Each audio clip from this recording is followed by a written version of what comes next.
Where are they? Margaret's shrill voice cut through my office like a knife, making me jump in my chair. My ex-mother-in-law stood in the doorway, her perfectly manicured hands clutching a manila envelope, her face twisted with rage. Behind her, my ex-husband's sister, Amanda, looked equally furious. Where are who? I asked, trying to keep my voice steady as I gestured for my assistant to hold my calls. After 5 years of peace following my divorce from their precious David, I hadn't expected to see any of the Henderson family again. Don't play dumb with us, Victoria, Margaret spat, storming toward my desk. Our grandchildren, David's children. The ones you've been hiding from us for the past 6 years. I felt my jaw drop. What children? David and I never had kids. Amanda stepped forward, yanking photos from the envelope her mother held. She slapped them onto my desk, scattering my carefully organized case files. These children, Victoria, stop lying. My hands trembled as I picked up the first photo. It showed 2 children, a boy and a girl, maybe 5 or 6 years old, playing in what looked like a backyard. They had dark hair like mine, and something about their features did remind me of David. But I'd never seen them before in my life. I don't understand, I said, looking up at their expectant faces. These aren't my children. David and I tried for years, remember?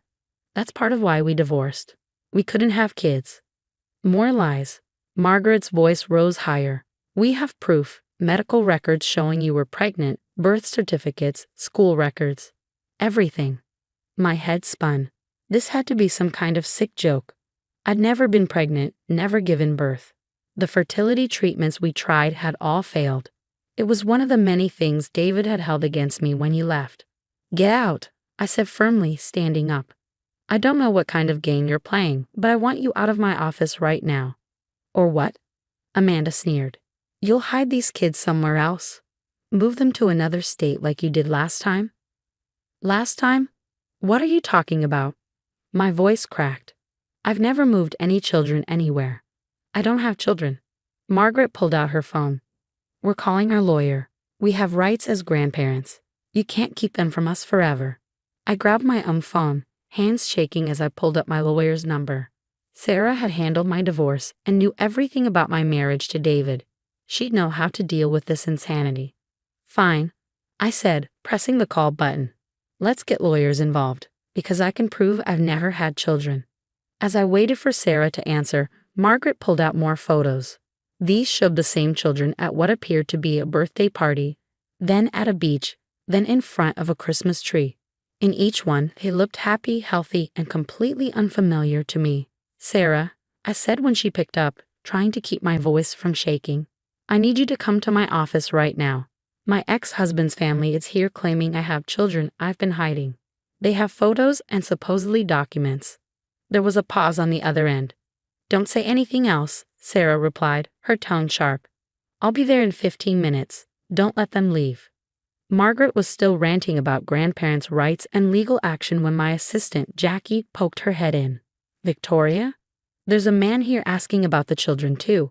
He says he's a private investigator hired by Mr. Henderson. My stomach dropped. David was behind this. But why? What could he possibly gain from this elaborate charade? Send him in, I said, meeting Margaret's triumphant gaze. Let's see what evidence you think you have. The private investigator was a tall man in a cheap suit who introduced himself as Frank Moore. He carried a thick folder and had the decency to look uncomfortable as he laid out what he'd found. Mrs. Reed has been living under multiple aliases, he explained to Margaret and Amanda. She's moved these children between 3 different states in the past 6 years, always staying just ahead of Mr. Henderson's attempts to locate them. That's impossible, I interrupted. I've lived in the same house for 8 years. I've worked at this law firm for 10. Anyone can verify that.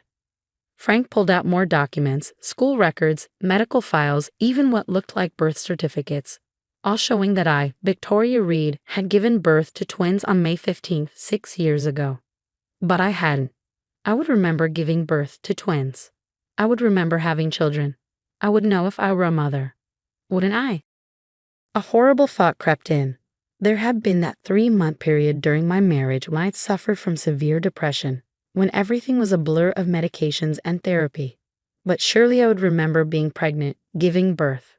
Sarah burst into the office before I could spiral further into doubt.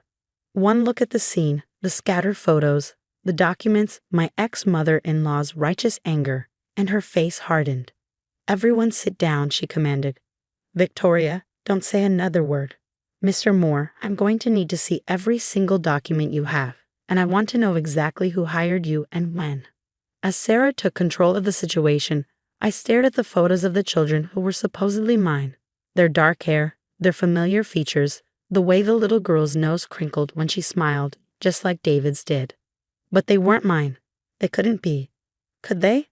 The next morning, I sat in Sarah's office, staring at the pile of documents spread across her desk. After clearing everyone out yesterday, she'd spent hours examining every piece of evidence the private investigator had brought. "These are good forgeries," she said, holding up one of the birth certificates. "Really good. But they are forgeries. Look at the hospital name, Mercy General in Portland. That hospital closed in 2015, a year before these certificates were supposedly issued." I let out a breath I hadn't realized I was holding. "So I'm not crazy. Those aren't my children." "No," Sarah confirmed, "but someone went to a lot of trouble to make it look like they are. The question is why." I picked up one of the photos, studying the children's faces. They do look like they could be mine and David's. The timing would be right if I had been pregnant when he claimed I was emotionally unstable. Sarah's eyes narrowed. "Victoria, I need you to be completely honest with me. Is there any possibility, any at all, that you could have had children during that period?" "No," I said firmly. "I was depressed, yes." The fertility treatments had failed again. David was already pulling away. But I wasn't so far gone that I wouldn't remember being pregnant, having children. "Okay." Sarah started organizing the documents into neat piles. "Then we need to figure out who these children really are and why your ex-husband's family is so convinced they're yours." Just then, Sarah's phone buzzed. She glanced at it, her expression turning grim. "Speaking of David, he just filed for an emergency custody hearing. He's claiming you kidnapped his children 6 years ago, and he's only now located them." "What?" I stood up, my hands shaking. "He can't do that. There are no children to have custody of." "Sit down," Sarah said firmly. "This is good. It means we can get him under oath, make him explain where these supposedly missing children have been all this time." I sank back into my chair, my mind racing. But what if he actually has children somewhere? What if he had them with someone else while we were still married? Sarah's eyes lit up. That's actually a very interesting theory. Give me a minute." She turned to her computer, fingers flying over the keyboard. After a few minutes, she sat back with a satisfied smile. "Got it. Meet Emily Carson, pediatric nurse at County General. Started working there 7 years ago, right around the time you and David were going through fertility treatments." She turned the screen toward me, showing a social media profile. My heart stopped. There was Emily, a pretty blonde woman, standing with 2 dark-haired children, the same children from the photos. "Those are her kids," I whispered. "But why would David?" "Because 6 years ago," Sarah continued, scrolling through Emily's profile, "she filed a paternity suit against a prominent local businessman who she claimed was the father of her twins. The case was sealed, but given the timing, David," I finished, "he got her pregnant while we were trying to have children, while I was going through fertility treatments." The pieces started falling into place. The timing of my emotional breakdown, David's insistence that I had been pregnant but blocked it out, his family's genuine belief that these children were mine. "He's been lying to everyone," I said, my voice shaking with anger now. "He told his family I was the mother to cover up his affair, and now that Emily's gone public, now he needs to maintain the lie." Sarah finished. "Or his whole story falls apart. But he made one crucial mistake." "What's that?" Sarah held up the forged birth certificate again. "He listed you as the mother but kept Emily's original choice of names for the twins, James and Lily Carson, not Henderson or Reed." She started gathering the documents into a folder. "The emergency hearing is tomorrow morning. I think it's time we invited Emily Carson to tell her side of the story." I stared at the photo of the children, David's children, but not mine. Never mind. His family really doesn't know. Do they? They actually believe I'm some kind of monster who stole their grandchildren. "That's what David wanted them to believe," Sarah said softly. "It was easier than admitting the truth." Well, I stood up, straightening my shoulders. Let's see how they handle the truth now. As I left Sarah's office, my phone buzzed with a text from Margaret. We're praying you'll do the right thing and bring our grandchildren home. I saved the message. Tomorrow, they'd learn exactly what the right thing was, and it wasn't what they expected. Looking at Emily's photo again, I felt a strange mix of emotions. These children, who could have been mine in another life, were innocent in all this. They deserved to know their family, their real story. And tomorrow, one way or another, the truth would come out. I just hoped they were ready for it. The courtroom was packed the next morning. David sat at the plaintiff's table, wearing the same self-righteous expression I remembered from our divorce. Margaret and Amanda sat directly behind him, shooting daggers at me with their eyes. Sarah had positioned me perfectly, just close enough to Emily Carson that when she walked in with the twins, David's face went completely white. "What is she doing here?" he hissed to his lawyer. Before anyone could respond, the judge entered and called the emergency hearing to order. David's lawyer jumped up, launching into an impassioned speech about a mother stealing children away, about grandparents' rights, and about family reunification. I watched Margaret dabbing her eyes with a tissue, completely caught up in the performance. She really had no idea what her precious son had done. "Your Honor," Sarah said when it was our turn, "before we proceed, I'd like to enter into evidence the true birth certificates of James and Lily Carson, along with their mother's paternity suit from 6 years ago." David's lawyer objected, but Sarah was ready. The children Mr. Henderson claims were stolen from him. They're sitting right here with their actual mother, Emily Carson. The only person doing any stealing is Mr. Henderson, stealing the truth from his family and trying to steal these children's identities. The judge looked at the documents, then at David, whose confidence was visibly crumbling. "Mr. Henderson, would you like to explain why there are 2 different birth certificates for these children?" There must be some mistake," David stammered. "The mistake," Emily Carson spoke up from behind me, her voice strong and clear, "was thinking you could hide the truth forever, David. These are my children, our children, the ones you denied until it became convenient to claim them." The gasps from Margaret and Amanda were audible.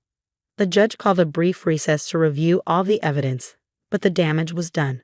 I watched as David's carefully constructed lie fell apart around him.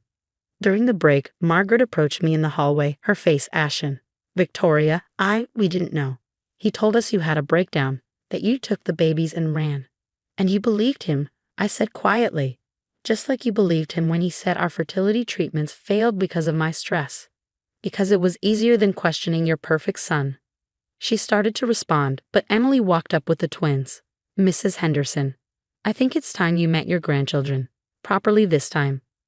I slipped away as Margaret faced the reality of what her son had done. The tears in her eyes were different now, shame and regret replacing righteous anger.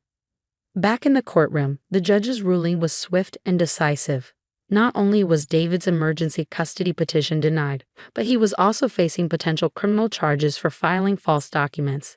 The judge ordered a full investigation into the forged birth certificates. "I hope it was worth it," I said to David as he hurried past me afterward. "All these years of lies just to avoid admitting you had an affair." He stopped, turning to face me. "You were always so perfect, weren't you? The successful lawyer, the victim. You have no idea what it's like, disappointing everyone." "No," I cut him off. "I just know what it's like to be disappointed. By you, by your family, by their willingness to believe the worst of me rather than the truth about you."